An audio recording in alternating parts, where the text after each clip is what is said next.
साथियों, मेरा नाम है सर्वेश मौर्य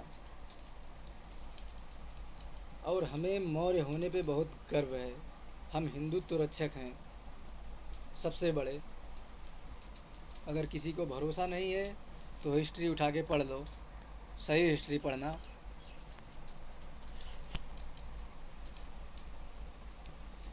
कुछ लोग आज हिंदू हिंदू हिंदू कट्टर हिंदू होने का ढिढोरा पीट रहे हैं, और उन्हीं में से जाके आप देखिए जो कट्टर हिंदू होने का ढिढोरा पीटते हैं। अगर आप पूछोगे उन लोगों से जाके कि आप कौन हो, क्या हो, तो ये नहीं बताते कि मैं हिंदू हूँ। वो अपना सरनेम तुरंत बताने लगते हैं, मैं फ़लाना हूँ, मैं ढकाना हूँ, मैं ये हूँ, मैं वो हूँ। मैं नाम नहीं लेना चाहूँगा मैं किसको बोल रहा हूँ, शायद आप लोग समझ रहे होंगे। तो बताइए, वो लोग फिर हमसे पूछते हैं कि आप कौन हो, और हम जब ये कहते हैं हम हिंदुत्व रक्षक मनुष्यों में सर्वश्रेष्ठ हैं, मौर्य कहते हैं हमें दुनिया मौर्य के नाम से जानती है, तो लोग कहते हैं ये जातिवादी है। अब बताइए इसमें जातिवादी कहाँ है। जब उनसे ये पूछा जा रहा है कि कौन हो, तो वो कह रहे हैं अपना सरनेम बता के हम ये हैं, हम ये हैं। तो बताइए जातिवादी वो हुए या हम हुए। जबकि हम कह रहे हैं कि हम हिंदुत्व रक्षक मनुष्यों में सर्वश्रेष्ठ हैं, तो हम जातिवादी कैसे हुए। इनको अब कौन समझाएगा। क्योंकि चाणक्य जैसे ब्राह्मण 100% में से केवल 2% बचे हैं। आप लोग समझ रहे हैं ना। और बाकी क्या कहूँ, कुछ कहने का है नहीं। आप लोग समझ रहे हैं वो कि चाणक्य जैसे लोग 2% बचे हैं। और चंद्रगुप्त मौर्य तभी आएंगे जब कोई चाणक्य जैसा आएगा उनको ढूंढते ढूंढते। वैसे हम लोग भी हार मानने वाले नहीं हैं। चाणक्य के बगैर ही हम चंद्रगुप्त मौर्य को ले आएंगे, क्योंकि मौर्य हैं हम। और मौर्य कोई जाति नहीं है। जो मौर्य को जाति समझता है, क्षमा चाहूँगा लेकिन वो सबसे बड़ा मूर्ख है। मौर्य कोई जाति नहीं है, ये उपाधि है।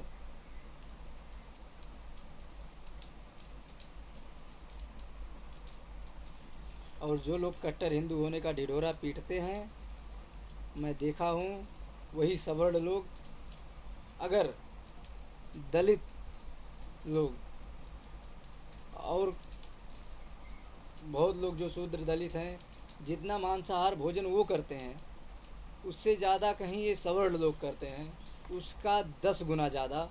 अब बताइए ये हिंदू कैसे रह गए। और अब खुद को वो लोग कहते हैं कि हम ज्ञानी हैं, भगत हैं। हम कैसे मान लें ज्ञानी है, भगत हैं। जबकि मैं भाजपा के परिवर्तन यात्रा में गया था, महादेवा विधानसभा में भी मैं रहा और खलीलाबाद विधानसभा में रहा। तो मैं अपने मामा के साथ था। मैं नाम नाम नहीं, ठीक है नाम भी बता देता हूँ। मेरे मामा का नाम है शिवाज्ञा मौर्य, जो कि रहने वाले हैं अमर डोभा। ग्राम सभा का नाम है अमर डोभा। उनका चौराहा है कुरियारे, महादेवा विधानसभा में पड़ता है। वो जिला मंत्री हैं बस्ती के, भाजपा से। तो मामा के साथ में परिवर्तन यात्रा घूम रहा था, तो एक नाम देखो, पांडे ही थे। तो हमने जब उनसे कहा कि ये सब खाना नहीं चाहिए, ये सब पाप है, तो बोले कुछ नहीं पाप है अगर हम लोग खाएं नहीं। वो बोले सीधा सीधा, अगर हम ब्राह्मण लोग नहीं खाएं, हम पांडे लोग नहीं खाएं ये जो मुर्गा बकरा कुछ भी होता है, तो ये बहुत ज़्यादा हो जाएंगे एक दिन, इसीलिए हम लोग खाते हैं। और अगर दलित हुआ या कोई हुआ, शूद्र हुआ, अगर ये आधा किलो या 1 किलो लेकर जाता है, तो हम लोगों के घर 15-15 किलो जाता है। हम ही लोग अगर ना ख़रीदें तो ये जो दुकान खोल खोल कर बैठे हैं, ये लोग का रोजी रोटी नहीं चलेगा। ज़रा सोचिए, फिर ये लोग कैसे कहते हैं कि हम ज्ञानी हैं, हम भगत हैं, हम ब्राह्मण हैं। सोचने वाली बात है ना। ऐसे लोग को चाहिए कि हमारा समाज बहिष्कार कर दे। बहिष्कार करने का मतलब ये नहीं हुआ कि उस मनुष्य को मार दो। बहिष्कार ऐसे भी कर सकते हो कि उसके बनाए हुए नियम कानून को मत मानो। और सम्राट चंद्रगुप्त मौर्य, सम्राट अशोक मौर्य, इन लोगों का कानून मानो। और जहाँ भी मौर्य वंश का बात आए, सर्वप्रथम चंद्रगुप्त मौर्य का नाम आना चाहिए, क्योंकि वही जड़ है भारत को एक सूत्र में बांधने का, मौर्य साम्राज्य फिर से स्थापित करने का। कुछ लोग हैं, मैं देखा हूँ बिहार में सम्राट अशोक क्लब, वहाँ पे अशोक जयंती जब मनाई जाती है तो एक तरफ बुद्ध रहते हैं, एक तरफ डॉक्टर भीमराव अंबेडकर रहते हैं, और ये बीच में सम्राट अशोक रहते हैं। इनकी जयंती जब मनाई जाती है, अब उसमें सोचने वाली ये बात है, बहुत दुख के साथ हमको कहना पड़ रहा है कि जहाँ से मौर्य साम्राज्य की स्थापना फिर से दोबारा हुई चंद्रगुप्त मौर्य से, जो कि विश्व विजेता थे, उनका फ़ोटो, उनका तस्वीर कहीं लगाते ही नहीं ये सम्राट अशोक क्लब वाले जो बिहार में। ये क्या साबित करना चाहते हैं, जबकि सम्राट अशोक के दादाजी हैं चंद्रगुप्त मौर्य। और हाँ, मैं भी एक सनातनी मौर्य हूँ, और मैं अपने समाज को सुदृढ़ीकरण कभी नहीं होने दूंगा। और आज मैं देख रहा हूँ कि आप हमारा एक जो महत्वपूर्ण अंग था उसका आधा से ज़्यादा सुदृढ़ीकरण हो चुका है, और बहुत ज़ोर शोर से हो रहा है। वही लोग हमारे खिलाफ़ खड़े हैं। बताओ, ब्राह्मणों को दुश्मन मानते हैं वही लोग, और राक्षसों को अपना भाई मानते हैं। अब राक्षस मैं किसे कह रहा हूँ ये मत पूछना, क्योंकि मैं अपने पोस्ट में बता चुका हूँ राक्षस कौन है। तो राक्षसों को जब भाई मानते हैं तो बताइए, राक्षस कभी किसी का भला किए हैं? ब्राह्मणों का विरोध मत करो, क्योंकि ब्राह्मण वही होता है जिसको ज्ञान रहता है। ब्राह्मण बोले तो ब्रह्म। और बाकी ये तो बाभनवाद चल रहा है, ब्राह्मणवाद नहीं चल रहा है। ब्राह्मणों को फालतू में मत कोसिए, ब्राह्मणों का दोष मत दीजिए। ब्राह्मण सब हैं, जिसको भी ज्ञान प्राप्त हो गया वह किसी भी वर्ण से हो, क्षत्रिय हो, वैश्य हो, शूद्र हो, या फिर ब्राह्मण, किसी भी कास्ट में हो, जिसको ज्ञान प्राप्त हो गया उसको ब्राह्मण कह सकते हैं। और बौद्ध के मार्ग में जिसको ज्ञान प्राप्त हो गया उसको बौद्ध कहते हैं, बुद्ध कह देते हैं, जैसे महात्मा बुद्ध हुए।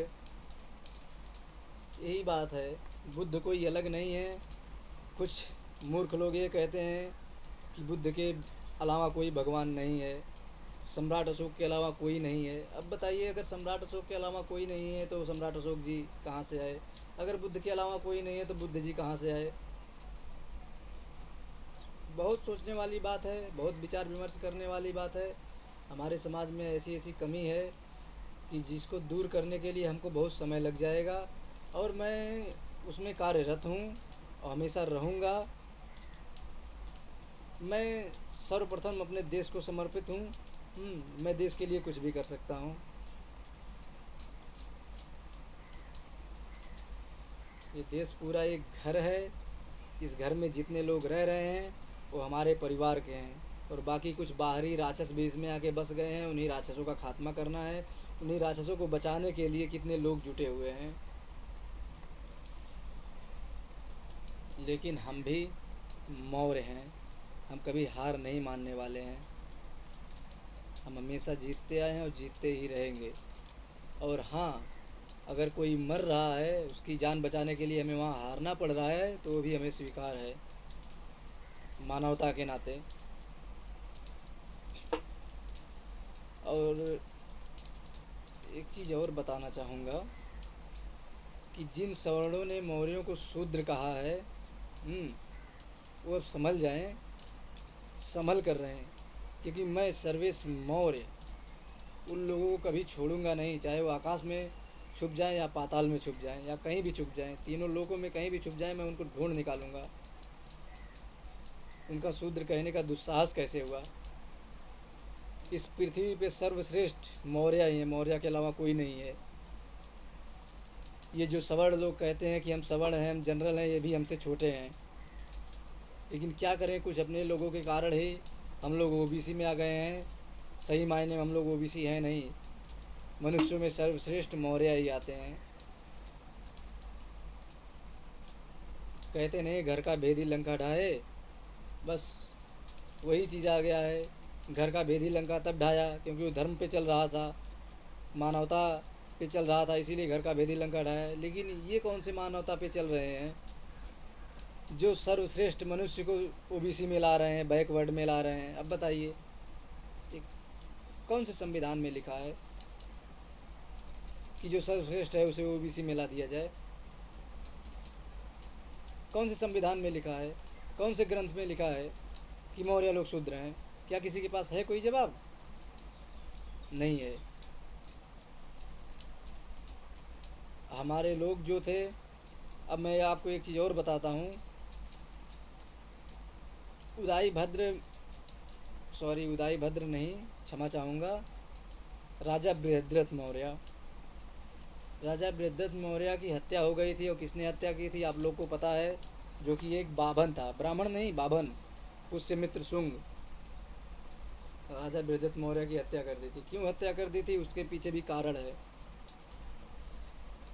ये बाभन ऐसी जाति होते हैं, जिस समाज में जाते हैं उस समाज में फूट डाल देते हैं। फूट किसी प्रकार का रहे, लेकिन फूट डालते हैं, कुछ ना कुछ तो भेदभाव निकाल ही देंगे। कुछ आप समझ गए होंगे मैं क्या कहना चाहता हूँ,